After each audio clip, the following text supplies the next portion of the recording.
Hi, Mika. Hi. Or Kayla. I don't know what's your nickname at the end, because you are Mika for me always. Yeah, like, Mika's.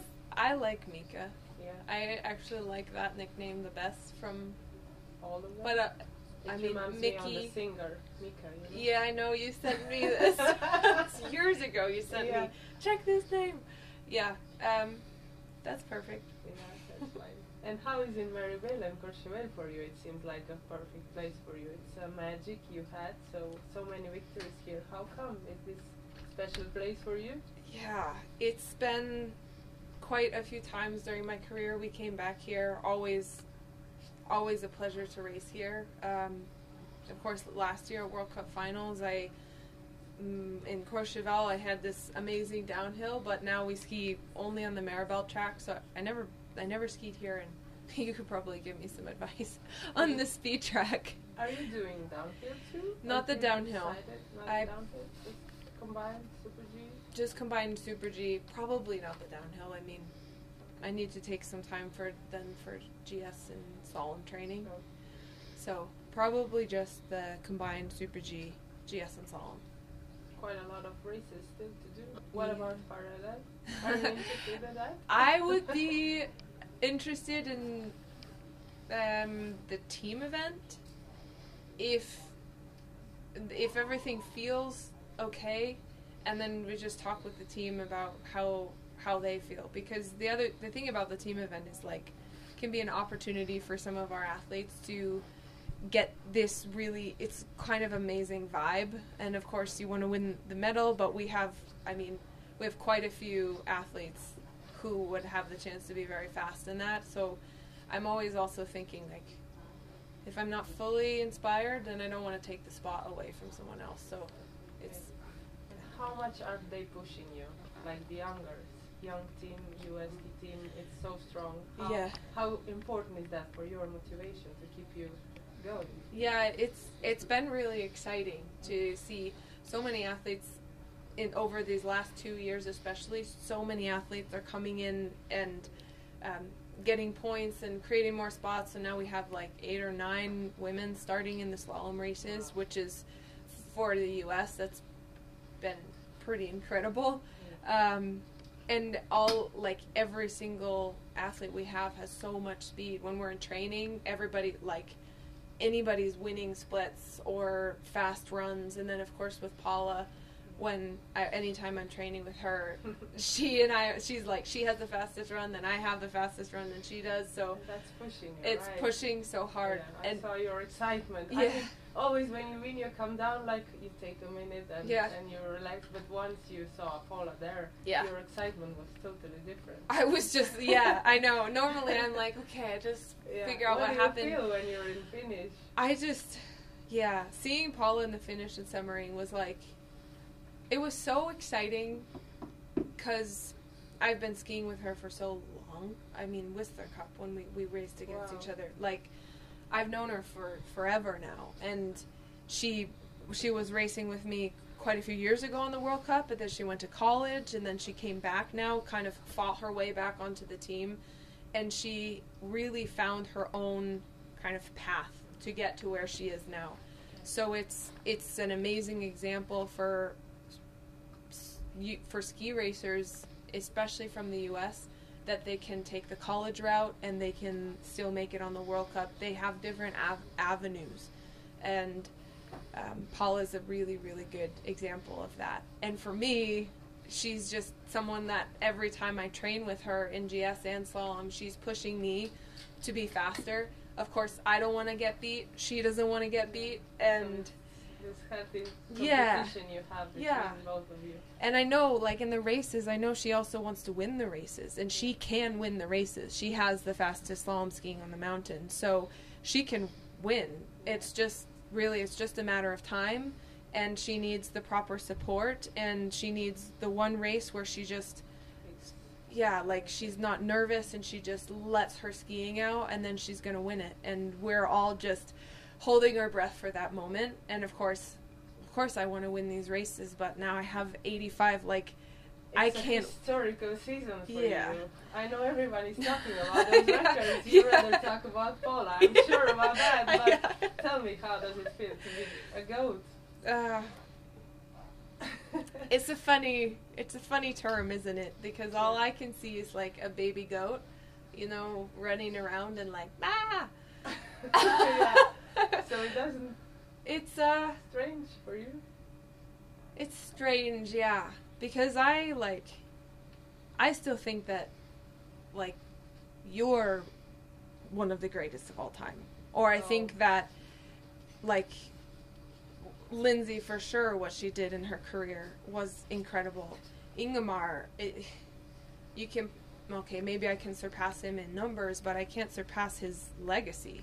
So I think there's more than one, like, GOAT.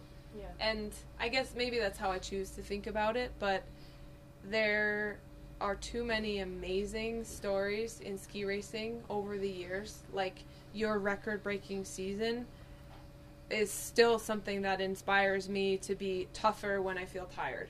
And like what you said to me in the finish, that at the finals you said, don't do everything, you'll get too tired. Yeah, but once we have more time, I will explain you the story behind that. Today I would love to. It will be shorter, so maybe it's private. When they have more time, maybe we will talk about that.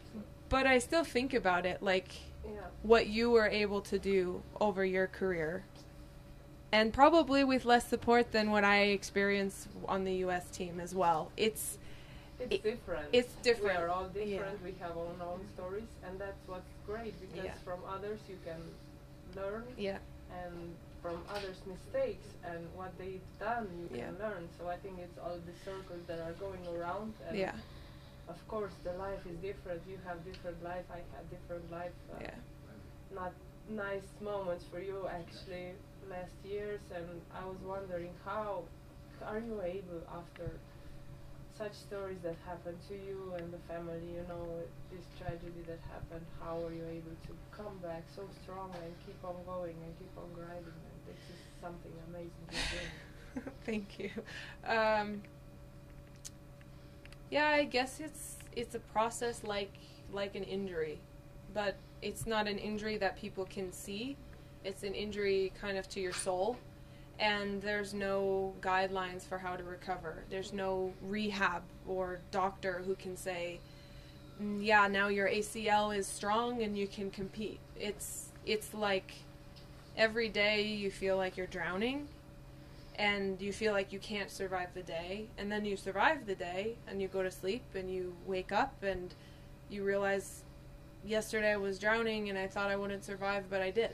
And it's like, it's a different experience to just, to be in so much pain that you can't describe and still survive. Is present important to you because of that? Now, here? Yeah. How do you feel about present time? I feel like more aware of the moments that happen now. I'm always looking forward, but appreciating these moments as well, and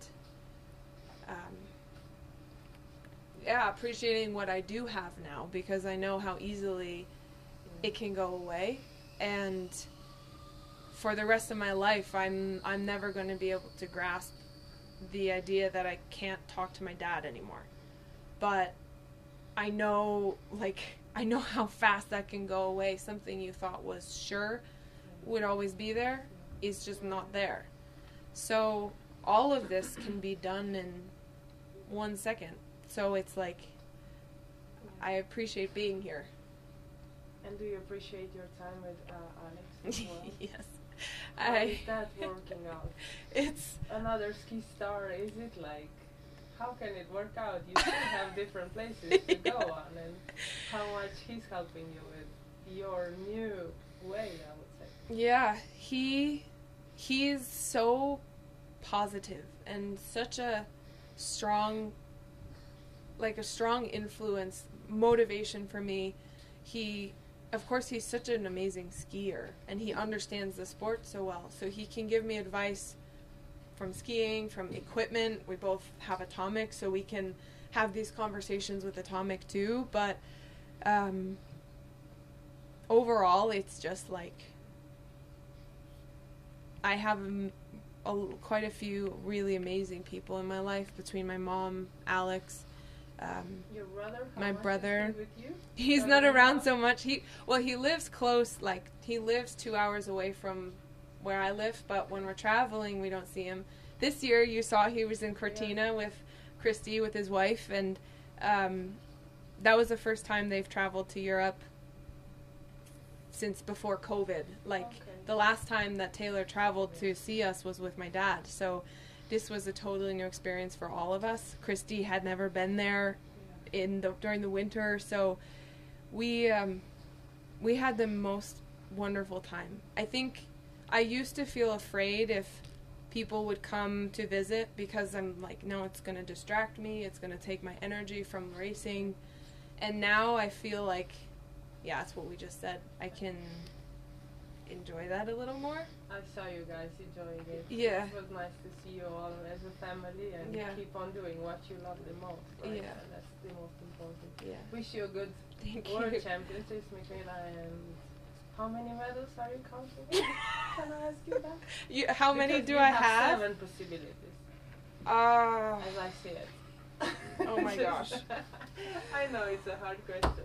Well, do you care about that, or are you just focusing on skiing? I think I do care. I mean, if I walked away from World Champs with no medals, I would be disappointed. Like, especially after the Olympics, it's like, then that's going to be that's a bummer. But I went through the Olympics. It was hard. I survived. It's fine. So I'm a survivor. Yeah. So that's nice. Yeah, I feel like I don't feel pressure. But you go to World Championships and you go for gold. Yeah. And like, but you have 5 possibilities. I have that's some chances. Amazing. Yeah, that's amazing. That's why we are talking about how many. Yeah, I know. We are just, I have to ask you something. So. I know. The best thing would be if, like, in the first races you can get a medal, because then you're like, okay, I got one, then it's fine. Yeah. But I think I just need to race as if I already won a medal and forget about the worry if I don't. I'm not afraid of not winning a medal now. I guess I have been, but that experience before. Now yeah. You have it, so. Now I have it. Now you have it all. Now you just ski on. Yeah. Win. Yeah, exactly. Thank exactly. You, Thank you. Thank you so much.